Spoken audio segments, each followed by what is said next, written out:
하나님의 말씀은 요한복음 12장입니다. 요한복음 12장 23절부터 27절까지 우리 한 목소리로 읽겠습니다. 23절부터 읽겠습니다. 예수께서 대답하여 이르시되 인자가 영광을 얻을 때가 왔도다. 내가 진실로 진실로 너희에게 이르노니 한 알의 밀이 땅에 떨어져 죽지 아니하면 한 알 그대로 있고 죽으면 많은 열매를 맺느니라. 자기의 생명을 사랑하는 자는 잃어버릴 것이요 이 세상에서 자기의 생명을 미워하는 자는 영생하도록 보존하리라. 사람이 나를 섬기려면 나를 따르라. 나 있는 곳에 나를 섬기는 자도 거기 있으리니 사람이 나를 섬기면 내 아버지께서 그를 귀히 여기시리라. 내가 혼이 괴로우니 무슨 말을 하리요? 아버지여, 나를 구원하여 이 때를 면하게 하여 주소서. 그러나 내가 이를 위하여 이 때에 왔나이다. 네, 여러분 지금 읽은 말씀은 겟세마네예요. 그러니까 주님이 이제 곧 저녁에 지금 이 수시간 안에 예수님이 곧 체포돼요. 그리고 이 날은 언제냐면은 6월절 날 예루살렘에 와서 나귀를 타고 사람들이 이스라엘의 왕이시여 이런 날이에요. 이게 요한복음 12장의 시간이에요. 그래서 곧 예수님이 이제 나귀를 타고 예루살렘의 왕으로 입성을 하죠. 그리고 이 저녁이에요. 이제 이날 저녁이 되면 예수님이 체포되죠. 그때 하신 말씀이에요. 오늘 23절에 인자가 영광을 얻을 때가 왔도다. 이거는 마태, 마가, 누가복음에는 없어요. 예수님이 십자가에 체포되기 직전에 이 겟세마네에서 하신 말씀을 인자가 영광을 얻을 때가 왔도다. 그래도 그런 다음에 이제 아주 유명한 말씀이 됐죠. 한 알의 밀이 땅에 떨어져 죽지 아니하면 한 알 그대로 있고 죽으면 많은 열매를 맺느니라. 이 자기 자신이 십자가에 이제 죽을 것을 말하고 있잖아요. 그런데 25절에 우리가 어제와 그제 본 말씀에 동일한 말씀이에요. 26절을 읽겠습니다. 25절이죠. 읽겠습니다. 자기의 생명을 사랑하는 자는 잃어버릴 것이요 이 세상에서 자기의 생명을 미워하는 자는 영생하도록 보존하리라.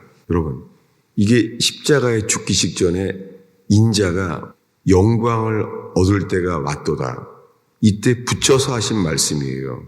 여러분, 왜 이걸 찾았냐면은 구원은 동일해요. 구원은 뭐냐면 살고자 하는 자는 죽어요. 오직 예수님을 위해서 죽고자 하는 자만 구원받게 돼요. 그리고 이 말씀이 철로역정의 맨 마지막 관문, 철로역정의 멸망성을 떠나서 이제 천성길에 문 열기 직전에 철로역정은 이때를 그렸어. 그 마지막 관문. 그 말씀을 이거예요. 근데 마침 예수님이 십자가에 죽기 전에 이 말씀을 하신 거예요. 철로역정의 마지막 관문으로 그리고는 예수님이 십자가에 죽기 직전에 하신 말씀이에요. 이때 25절을 읽겠습니다. 자기의 생명을 사랑하는 자는 잃어버릴 것이요 이 세상에서 자기의 생명을 미워하는 자는 영생하도록 보존하리라.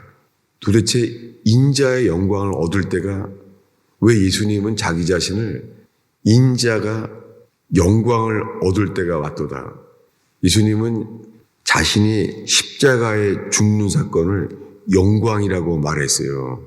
그리고 이렇게 말한 거에 대해서요. 이 요한복음 12장에서 사도 요한은 이렇게 말해요.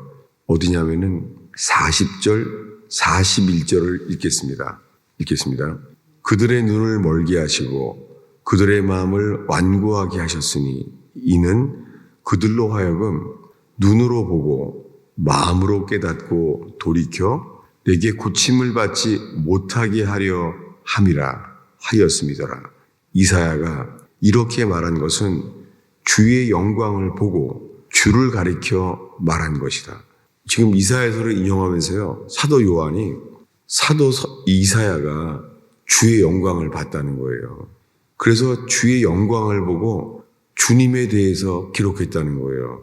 주의 영광이 뭐냐면 그분은 볼품이 없는, 사람들에게 흠모할 만한 것이 없는 모습이라는 거예요. 그것을 영광이라고 보지 못할 거라는 거예요.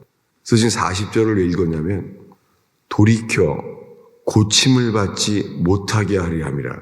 왜 주님은 이 이사야서에서요, 그들의 눈을 멀게 하신대요.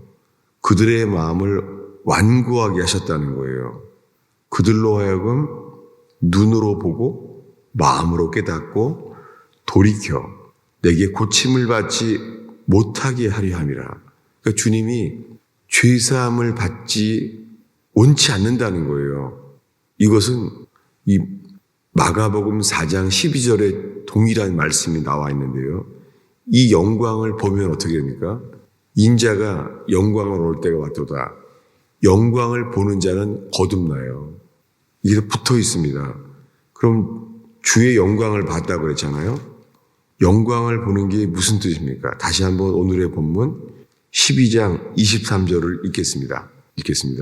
예수께서 대답하여 이르시되 인자가 영광을 얻을 때가 왔도다. 십자가에 못 박히는 그 추악한 순간, 벌거벗김을 당한 채 온몸에 채찍질로 피 흘려서 온몸이 붉은 옷을 입은 것처럼 온몸이 피로 적셔 있습니다. 살은 찢겨져 나가서 뼈가 보입니다. 이런 극악한 사형수의 모습. 근데 그분을 누가 영광으로 보이겠어요? 이것은 우리 때문이구나. 우리를 구원하시려고 이렇게 죽어가시는구나. 이것이 회개하는 것과 그 십자가의 공로를 믿는 것이 다 붙어 있습니다. 이렇게 되면 어떤 일이 일어나냐면 보겠습니다. 요한복음 1장 13절이죠. 14절을 읽겠습니다. 14절 읽습니다. 말씀이 육신이 되어 우리 가운데 거하심에 우리가 그의 영광을 보니 아버지의 독생자의 영광이요 은혜와 진리가 충만하더라. 네. 요한복음은 전체가 말하는 것이 우리는 그의 영광을 봤다는 거예요. 그리고 우리가 그의 영광을 보니까 이 영광은 아버지의 독생자의 영광이라는 거예요. 아버지의 독생자의 영광, 하나님의 유일하신 아들, 그분의 영광을 우리는 봤다는 거예요. 이 영광을 본 자들은 누구입니까? 그 앞에가 12절, 13절이에요. 읽겠습니다. 영접하는 자, 곧 그 이름을 믿는 자들에게는 하나님의 자녀가 되는 권세를 주셨으니 이는 혈통으로나 육정으로나 사람의 뜻으로 나지 아니하고 오직 하나님으로부터 태어난 자들이니라. 여러분, 제가 늘 이 말씀에 다시 돌아옵니다. 저도 처음에 중고등학교 때 예수님을 영접하던 기억이 나요. 사형리를 통해서 영접했습니다. 영접하는 자, 나보러 주를 영접하라는 거예요. 저는 진지하게 따라했죠. 그리고는 영접합니다. 내가 마음문을 열고 예수님을 내 마음에 받아들입니다. 그렇게 믿었습니다. 그리고 기억이 나요. 읽은 다음에 히브리서를 사형리에 의해서 피면서 그러면 그리스도가 어디 있죠? 그래서 이 말씀대로라면은 우리 안에 계시죠. 이랬던 기억이 나요. 그렇게 그리고는 이제 믿었습니다. 주님을 의심하지 않겠습니다. 예수님이 내 안에 있는 것을 믿습니다. 그래서 영접 기도라는 게 온 땅에 퍼졌잖아요.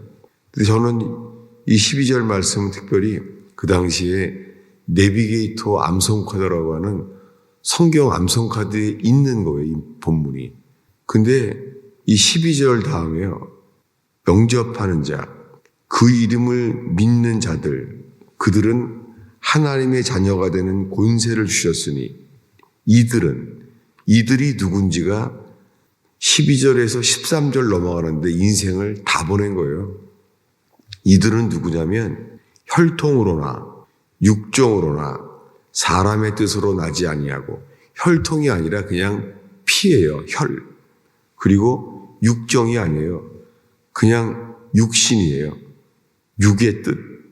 사람의 뜻으로 나지 아니하고 오직 하나님께로부터 태어난 자들이니라. 그리고 이 단어가 태어난 자예요. 하나님께로부터 태어난 자들, 거듭난 자들이라는 거예요. 모든 사람들은 죄인이라서 아담의 후손들은 태어날 때부터 죽은 채로 태어났잖아요. 그런데 하나님께로 태어난 자들이 누굽니까? 하나님께로 태어난 자들은 예수님으로 말미암아 예수님의 죽으심과 연합되어서 새 생명을 얻은 사람들, 이 사람들이 하나님께로부터 태어난 자들이에요. 그러니까 이 12절, 13절에서 인생을 다 보낸 거예요. 그런 다음에 최근 이야기입니다. 도대체 요한복음은 무엇을 위한 게 전체 주제일까? 그렇게 보내면서 주님이 1년 동안 영광이라는 단어를 보게 했어요. 그래서 오늘 14절에 우리가 그의 영광을 보니 아버지의 독생자의 영광이요 은혜와 진리가 충만하더라. 요한복음에서는 주의 영광을 봤다는 거예요. 이것을 사도 바울도 동일하게 말했습니다. 찾아보겠습니다. 고린도전서 고린도후서 3장입니다. 고린도후서 3장 18절입니다. 고린도후서 3장 18절을 읽겠습니다. 우리가 다 수건을 벗은 얼굴로 거울을 보는 것 같이 주의 영광을 보내 그와 같은 형상으로 변화하여 영광에서 영광에 이르니 곧 주의 영으로 말미암음이니라. 사도 바울이 동일하게 말해요. 우리들은 주의 영광을 봤다는 거예요. 사도 바울이요. 요한이 말한 것과 똑같아요. 우리가 주의 영광을 보니까 그와 같은 형상으로 변화한다는 거예요. 십자가에 못 박히신 예수님이 보니까 그분은 빛이라는 거예요. 그분은 어두움이 조금도 없고 죄가 없으신 유일한 분이라는 거예요. 그분이 영광으로 보이는 거예요. 변화산에서 예수님이 섰을 때 얼굴이 용모가 변했잖아요. 빛이 나고 이 사람이 빨래할 수 없는 하얗게 옷이 빛난 하얀색으로 바뀌었잖아요. 근데 이것을 십자가에서 봤다는 거예요. 그래서 영광을 보매. 근데 그 앞에 설명이요. 사도 바울이 우리가 수건을 벗은 얼굴로 거울을 보는 것 같이 주 영광을 본다는 거예요. 왜냐하면 우리들은 그 영광을 보려고 해도 있잖아요. 막혀 있어요. 어떻게 막혀 있냐면 14절부터 읽겠습니다. 그러나 그들의 마음이 완고하여 오늘까지도 구약을 읽을 때에 그 수건이 벗겨지지 아니하고 있으니 이 수건은 그리스도 안에서 없어질 것이라. 오늘까지 모세의 글을 읽을 때에 수건이 그 마음을 덮었도다. 우리가 아는 대로 유대인들은 2000년이 이미 지났는데도요, 예수님이 하나님의 아들임을 모른 채로 구약 성경만 보고 있잖아요. 아니, 그 똑똑한 유대인들이 이거는 지성이 아닌 거예요. 여러분, 우리가 주님의 빛 앞에서 서게 되는 저와 여러분 되기를 축원합니다. 기도하겠습니다. 예수님, 십자가의 주님만을 바라봅니다. 주님, 골고다 언덕에 그분을 알게 하옵소서. 예수 그리스도가 누구신지 삭개오도 알게 하신 주여, 예수를 알게 하여 주옵소서. 저희의 온 마음으로 섬기고 따를 그분을 알게 하옵소서. 예수님의 이름으로 기도하였습니다.